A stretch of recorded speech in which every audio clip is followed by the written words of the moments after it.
My grandmother left me everything in her will, so my family tried to have me declared insane. Grandma Rose died on a Tuesday. By Thursday, my entire family had transformed into grief-stricken angels of mercy. Suddenly, everyone remembered how much they'd loved her, the same woman they'd dumped in a nursing home and visited twice a year. I was 23, fresh out of college, drowning in student loans.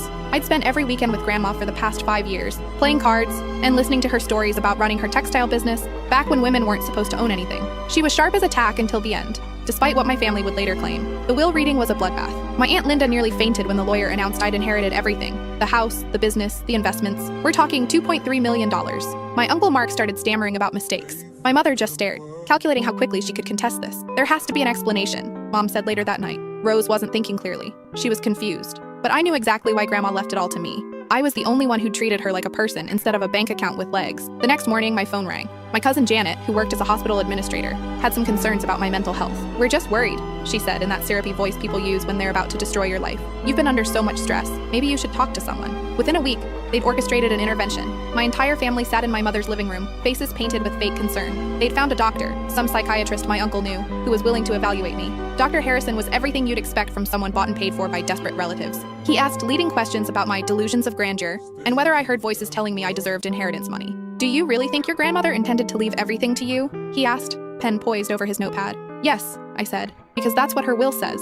He wrote something down, probably noted my defensive behavior. But here's what my family didn't know. Grandma had warned me this would happen. "They'll come for the money," she'd said 6 months before she died. "They'll try to say you're crazy or I was senile. That's why I'm recording this." She'd made a video, fully lucid, dated, with her lawyer present, explaining every decision.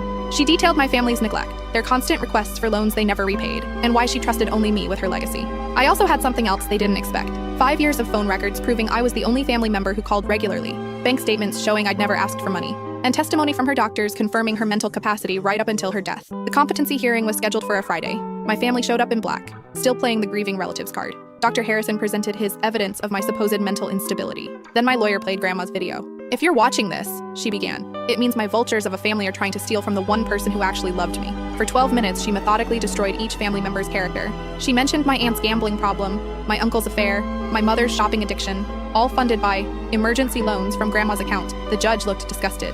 "This court finds no evidence of mental incapacity in the beneficiary," he ruled. "Case dismissed." As my family filed out, my mother grabbed my arm. "You'll never be part of this family again," she hissed. I smiled. "Good, I'm starting my own."